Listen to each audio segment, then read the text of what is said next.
just waiting for Holly to go live, and then you can start the meeting. Sean, we are live. Okay, great.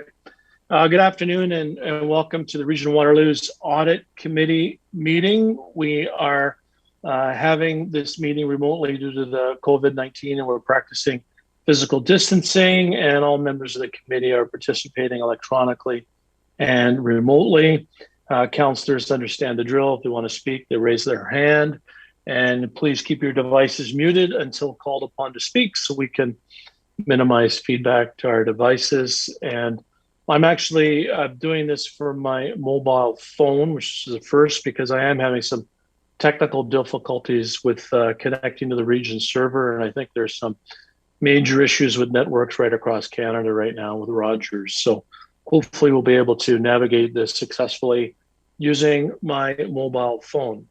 So with that, I'll ask the clerk to do the roll call, please. Stevie? Thank you. Committee Chair Strickland? Here. Councillor Clark? Here. Councillor Galloway? Here. Councillor Jowett? Here. Regional Chair Redman? We've got everyone with the exception of Regional Chair Redman, but I believe she will be joining us shortly. Thank you. Okay, great. Thank you. Any declarations of pecuniary interest under the Municipal Conflict of Interest Act? Okay, seeing none. Financial statements for the Region of Waterloo Community Housing for the fiscal year ended December 31st, 2020. Mr. Dyer? Yes, thank you, Mr. Chair. Yep, so the first report today is an information report and shows the statements of the Region of Waterloo Community Housing to the end of last year. The statements were approved by the board a couple of weeks ago. And without overcomplicating the process, the statements for the Housing Corporation are prepared based on Ministry of Municipal Affairs and Housing Standards.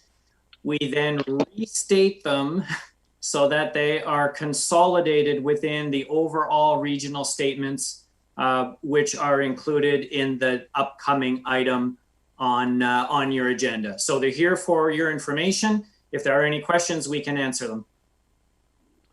Okay, great.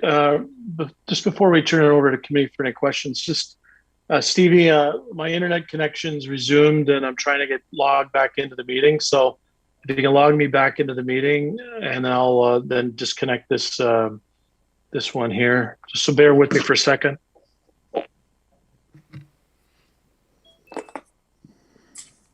Jessica is just in the process of giving you access.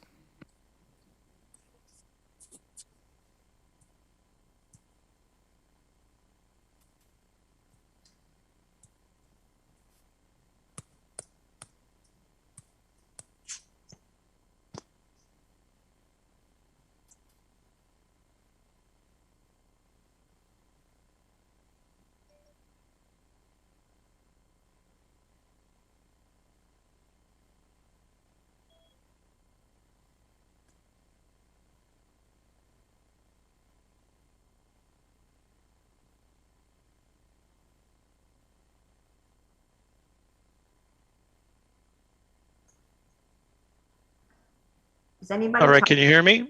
Can you hear me? Yep. Okay, great. Welcome, Karen. Okay, so are there any questions for the community housing statements? It's for information. Seeing no questions. Okay, thank you very much. So then we'll move on. Financial statements for fiscal year ending December 31st. Oh, hang on, we got a question. Councillor Galloway? Thank you, Mr. Chair. I'm just trying to get it up here now, but I was just wondering if Craig could give us a little bit more reminder on the La Capana properties. Mr. Dyer? Certainly, Mr. Chair. Through you, Mr. Chair. So the region took ownership of the two La Capana properties, I believe, back in 2015. They came into the corporation under the Waterloo Community Housing Inc., where they have resided ever since. We have gone through I would say, a significant improvement process, both with respect to our tenant management practices, our facility management practices over the last several years. The two projects being managed in cooperation with our housing group, so housing group, finance, and facilities management. One of those properties, I always get them mixed up, so I won't quote the address. A significant development this past year was the retiring of the mortgage. And that is extremely helpful just in terms of overall budget flexibility and our ability to undertake asset renewal work at those facilities.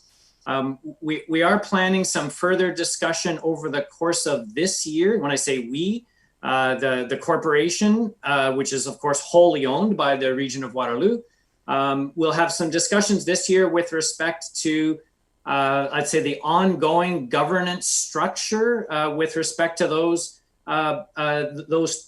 two facilities, and consider options including either leaving them as is or potentially bringing them into the Waterloo region housing portfolio. We'll be looking at those options and the pros and cons later this year. I hope that's helpful.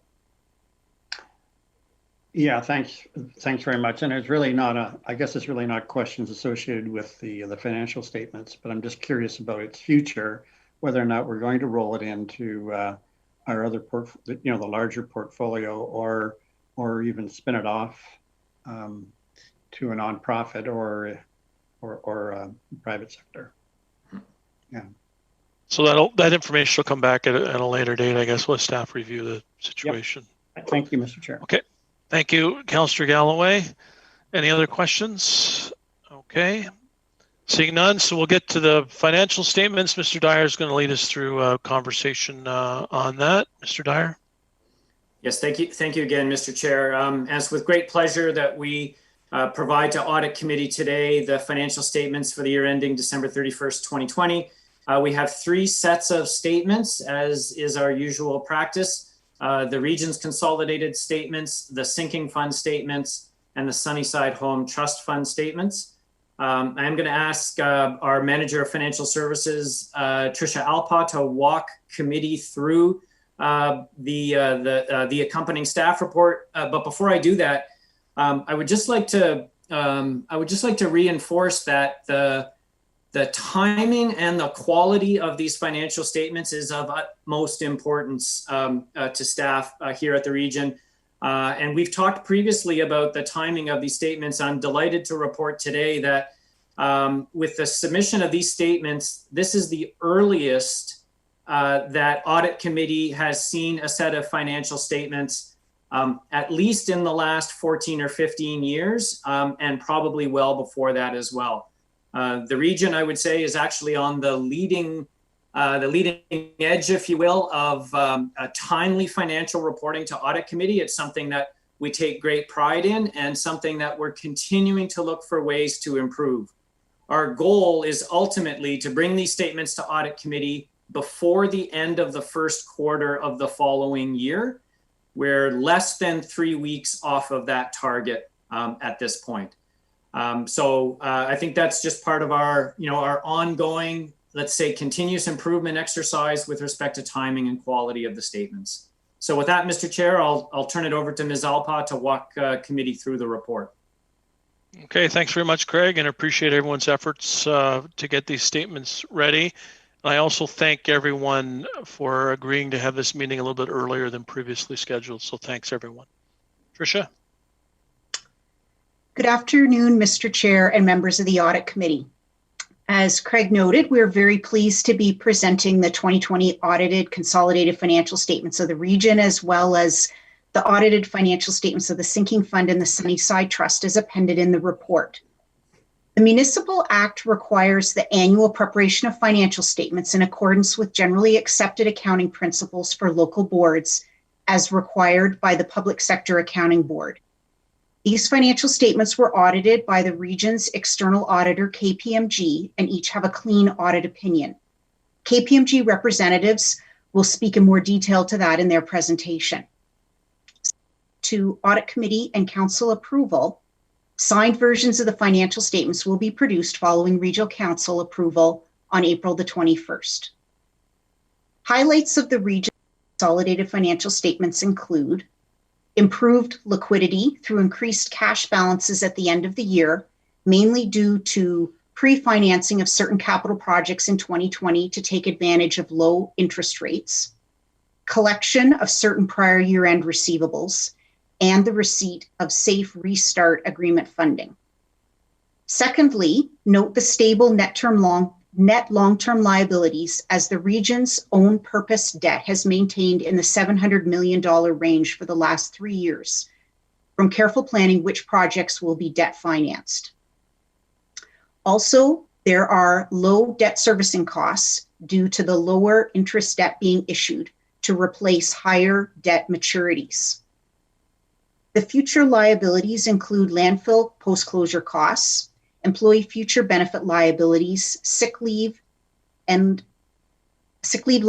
and WSIB. Explanations of each are set out in the report. Overall, the reserve and reserve fund balances have increased, mainly due to the timing of completion of certain capital works. The region's consolidated surplus for 2020, as presented in these financial statements, is $120.8 million, which differs considerably from the year-end operating budget position of $8.8 million reported in March. The difference is due to the Public Sector Accounting Board presentation requirements. The sinking fund financial statement report an actuarial surplus of $2.7 million. This fund was established to retire sinking fund debentures issued by the region. A sinking fund debenture has the entire principal amount repayable at maturity. Contributions are made to the sinking fund over the life of the debenture, which along with investment revenue are used to pay the principal at maturity. The trust fund financial statements are required under the provisions of the Long-Term Care Homes Act 2007 to maintain and manage the trust funds on behalf of the residents of Sunnyside Home. Resident receipts and disbursements were significantly lower in 2020 due primarily to the COVID pandemic. And I'll now turn over back to Craig, who has a few additional comments. Thank you. Yes, thank you so much, Tricia. And Mr. Chair, by way of summary for the Audit Committee, there's a number of reasons to be encouraged by the statements that are before you today. As has been indicated, our cash and investment position has improved significantly. Our receivables have been reduced significantly over the last 2 years. We're carefully managing the issuance of debt and future debt servicing costs. We have improved reserve balances. 2020, importantly, was a strong year for development charge collections despite the pandemic. And from an overall ratio perspective, our debt to reserve ratio has been falling consistently since about 2014. And our reserves as a percentage of our own source revenue has been increasing since about 2011. And then on the sinking fund, I would say we're in an excellent position, I believe it's a $2.7 million surplus position, which puts us in a very good shape leading into the next few years as we continue to build up that fund in order to pay down that debt when it matures. In terms of areas that we need to look at on an ongoing basis, this will all sound very familiar to Audit Committee. Our debt outstanding is high relative to our other AAA rated peers, and we do have significant plans, debt financing plans over the next several years. We remain concerned about the unfunded post-employment liabilities, particularly for the Waterloo Region Police Services. They have been increasing significantly over the last 8 or 10 years. And the amount of growth-related debt. So this is debt that we issue that we expect to fund from future development charges. That debt continues to increase. And we're at a point now where the first $19 or $20 million of development charge collections is required simply to meet the debt obligations that we have. So it's an area that we look at very closely. It's an area that we will be reporting back in greater detail when we do our long-term financial sustainability update report, which we're anticipating in June of this year. But overall, I would say lots of reasons for encouragement. We see a lot of movement in the right direction with those 2 or 3 areas that we're continuing to watch very carefully. And Mr. Chair, I'll turn it back to you. Staff are happy to answer any questions. And then the agenda will be turned over to our representatives from KPMG. Great. Thank you very much, Craig. And I would say that your word encouraging is somewhat of an understatement, but it is encouraging for sure when you just look at the fullness of this past year and what we've endured and how we've come out on the other side in a fairly strong financial position, obviously due to injections of cash from senior levels of government, but also due to our own internal management processes and their long-term approach to managing debt. So we're in a better position today than I think any one of us would have predicted a year ago. So thanks very much for that. Any questions for staff? And then we'll turn it over to KPMG. Councillor Galloway. Thank you, Mr. Chair. And yeah, just copy everything you said about the improvement in our situation. Pretty well uniformly across the board on all the various lines. So thanks to the staff for that and the direction. And thanks again, Craig, for the reminder about our debt. It wouldn't be an audit committee meeting or any kind of meeting without you reminding us of that. I do have a question on the sinking fund. And by the way, after I don't know how many years being on the audit committee and kind of fake knowing what the sinking fund was, I really thought the explanation in the report was excellent in terms of what the sinking fund is actually about. But my question in regards to the surplus is, help me understand what happens to that surplus. Does that surplus just allow us to contribute less into the sinking fund on an annual basis? Does it provide us with additional capacity, or can that money even be repurposed? Yep. So. Yeah, so through you, Mr. Chair. Yep, there are some specific rules set out in the Municipal Act with respect to the management of a sinking fund. And just by way of explanation, recall that when we issue a sinking fund debenture, all of the principal matures as of a certain date. So the 2 examples I'll give were the 2 $50 million sinking fund issues from 2013 and 2014 for LRT. So those were 30-year issues. They mature in 2043 and 2044. And so what we do is we make an annual contribution into the fund, and then we invest those contributions, and the interest that we earn also gets added to the fund. And the idea is 30 years from the date of issuance, you've got enough money in the fund to pay off the $50 million. So the fact that we have a surplus tells us that we've been able to earn a rate of interest that's higher than what was contemplated than when the original debt was issued. So we would have calculated collections, say, based on a 2.5% interest rate. The fact that we have a surplus tells us we're doing better than what we originally anticipated. And so what that gives us then is a ton of flexibility in the future in the event that interest rates continue to stay very low. If we're not able to meet that target, we have that surplus to fall back on. And then at the end of the day, if we're ever in a situation where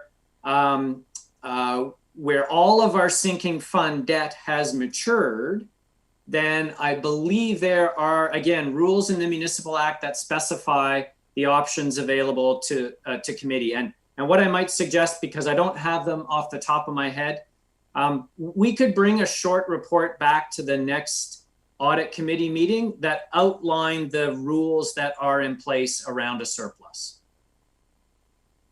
I'd like that, but thanks for the response. Thank you. Yeah, that would be good. Take that, staff could take that as direction and bring back a supplementary report. That'd be great. Okay, thank you. Good questions. I think we're Matthew and Courtney. Matthew, welcome. Thank you. And with me is Courtney Cheel. To the clerk, I don't know how we want to work this. We have a presentation that typically we touch on some pages on. Either that can be shared and I can ask that the slides be advanced, or I can share it directly.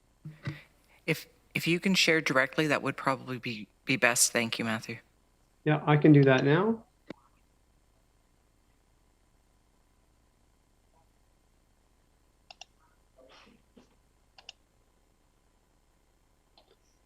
So I believe I'm sharing a section of the agenda. Confirm you can see that.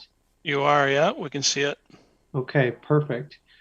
So as Craig and Trish mentioned, we have completed our audit of the financial statements that were attached in the agenda materials.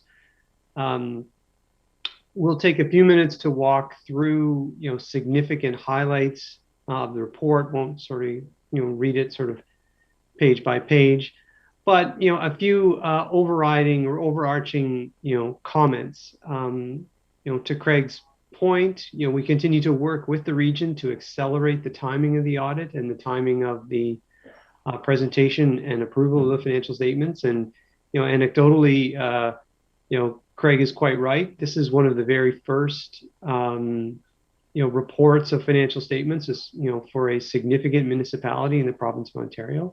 And we think that entities that prepare their financial statements and complete their audits, more quickly is an indicator of a best-in-class approach to financial reporting. So that is very good. As Trish mentioned, all of our audit opinions are unqualified and unmodified, so they're clean opinions. So that is good. And presuming that they will be approved by council on the 21st, we'll then be in a position to issue our audit opinions thereon. As we work through the report, want to just touch on a couple of things, specific to the executive summary. We will have a few comments on the impact of the pandemic as it relates to both financial reporting, audit. But really here on this page, we do want to highlight that we do remain independent of the entity in accordance with the rules of professional conduct. And that is obviously critical to, in the role as the region's auditor. The impact of the pandemic is sort of everywhere, and nobody needs to tell that to anybody more than the region. You understand that quite acutely. Some of the financial reporting impacts that we've seen in the operations of the entity, there were some declines in some user charges, especially in the transit area. But we've also seen the impact of government grants recorded under the Safe Restart funding programs, and we recognize that some of these programs or money's been received under different envelopes under the program. So there's been a childcare component, obviously a transit component, and a general component, and I think I'm missing one. But what we've seen from these is that a significant portion of the monies that have been received have been spent and allocated in 2020, as well as a significant portion has been deferred into 2021, which was completely acceptable under those programs. And in the financial statements, if anybody noted, the deferred revenue accounts were up quite substantially over the prior year, with the COVID Safe Restart funding being a significant component of that. We also note that in the financial statements, there is disclosure of the impact of the pandemic, and more specifically, the fact that we really don't know still what it's going to be like as we move into 2021. It did have an impact on the conduct of our audit as well. For those that may recall, a year ago when we reported here, we would have said that we started our year-end audit on site in the region's offices, but completed the year-end audit working remotely. This year, we did the entire audit working remotely, and happy to say that we're able to do that quite seamlessly and efficiently. And that's in a large part due to the efforts of staff, Trish and Sandy and Kathy and all the names of the people that helped out on staff side in getting us here today. I've said many, many times, and I'll say it here again, when it came to working remotely as auditors, we had a significant advantage over our clients, including the region, because we are used to moving around, working in a digital format, collecting and retaining all our work digitally, and working remotely. This has been more challenging for our clients, including regional staff, who are more used to being in the office and dealing sort of more with physical documents that they pass through. But safe to say, we're here today on the accelerated timetable that has been set. And I said that's in no small part to the efforts of the team. As we move through to the next sections, we'll touch on here. So at our planning meeting, we did identify that there were required responses to a risk of fraud in the audit. We talked about that at that planning meeting. What I'll really say here is based on the testing that we've performed, we have no findings whatsoever to present. On the next page, Craig did mention that the growth and the unfunded nature of the post-employment benefits continues to be something that regional staff is watching. We see in the financial statements, it does represent a significant balance, close to $230 million in liabilities. And again, they're broken out into a handful of different components: WSIB, post-employment health and dental, as well as sick leave. We do note that the region uses a third-party actuary to compute these balances, and in accordance with the auditing standards, we are allowed to rely on the work that they perform, and we've done that. We do note that this year, the region's actuary identified for the liability for WSIB benefits for the police services, that these were slightly understated due to the fact that they didn't include top-up benefits for that subgroup. That has been corrected this year, and it resulted in an additional $3 million worth of expenses that was recorded in the current period. On the next page, we do talk about obligatory reserve funds and deferred revenue, and really what we're talking mostly about here are DCs, as Craig talked about.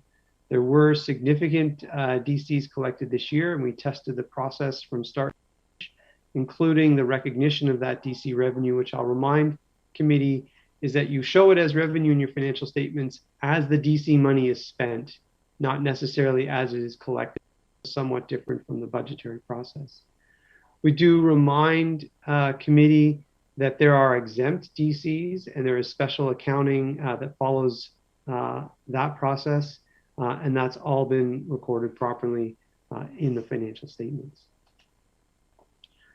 On the next page, we do talk about tangible capital assets. So clearly this is the most significant element on the region's financial statements, representing over $3 billion worth of accumulated costs, less accumulated amortization. We undertake a significant process to test items through capital to ensure that they are proper capital items, as well as test in the inverse to look at operating expenses to make sure those shouldn't be properly tracked as capital.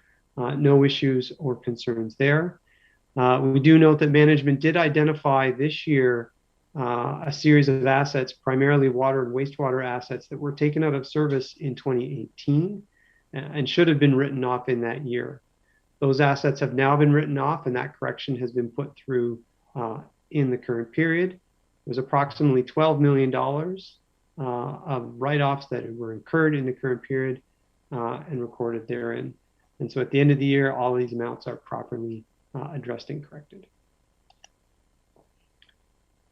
We mentioned here the discussion of the landfill closure and post-closure liability. So again, to remind committee, the region is required to record a liability for the anticipated costs of closing the landfill, plus the cost of monitoring that closure once that happens well into the future. And for the major landfill, the amount is prorated against the amount of capacity that has been used. So if and I don't remember the precise numbers, I probably should. I think the landfill is at about 65% used up, and I could be way wrong, so I apologize for that. But if the total liability is 100 million, the region would record a liability at this point of 65 million, and that number would go up as we get closer to that closure date. The region uses its own, internal experts to determine the calculation of this, as well as some external assistance from outside engineers. We go through the assumptions and most of those assumptions and did not have any issues or concerns with that. We do note that in a couple of years, there is a new accounting standard that will be released that will require not a prorated recording of that liability, but a full liability. So when that happens, it will be recorded at the full expected closure and post-closure amount. To the chair, I see Councillor Jowett has a question. I can take that now. Matthew, how many more slides do you have to go through here? Maybe 3 or 4. Okay, maybe we'll just wait. Well, let's wait until you're through the presentations. Okay, Helen? Sure, I'll just be another 2 or 3 minutes. All right. On this slide, we go over some of the other major areas of focus that we talked about at our planning. Sufficient to say, we did not find any issues through those processes. Just looking for highlights as we go through. We've already talked about the safe restart. And then just include here a summary of the 2 items that I mentioned before that were corrected in the year, the one for the assets and the one for the WSIB liability. And so we're happy to say that those have been properly corrected in the year. I think that sort of ends the formal portion of our comments. So Councillor Strickland, I think I was pretty close in how many slides I had left. But I wasn't counting. I was trusting you. I was guessing. Yeah. All right. Good job, Matthew. I'll take any questions now. Yeah. And we do have a couple. Councillor Jowett. Thanks, Chair Strickland. So just to kind of get my head around a little bit, the understated $3 million for WSIB top up. And I think this question, in part might be yours, Matt, but I think Chair Redmond may want to vet in as well. So even though that we are not operationally engaged with the Police Service Board, and I understand that, I also know that we've been working on creating mitigation strategies around top-up type benefits that are counterintuitive to return to work. So I don't know if this has been on the table or it's going on the table, or if so it just made me think of that, because we have had conversations in the past about return to work disincentives through top-ups and other extended benefits. Can somebody take that? Matthew? I can't speak to the policies that the region is looking to implement for its mitigation strategies. What I can say is that the liability that's calculated today is based on the policies and the strategies that are currently in place. And so any changes to that will have a subsequent change to the calculation of liability. But maybe Craig can sort of take the next part. Well, through you, Mr. Chair, that's exactly the response I would have given. It's not clear to me at this point, what discussions might be happening with respect to the police board and those liabilities. But just to reinforce Mr. Betik, that what he has said is that the liability on our statements reflects the policy as it currently stands. Okay. Thanks. All right. Thank you. Councillor Galloway. Yeah, thanks, Mr. Chair.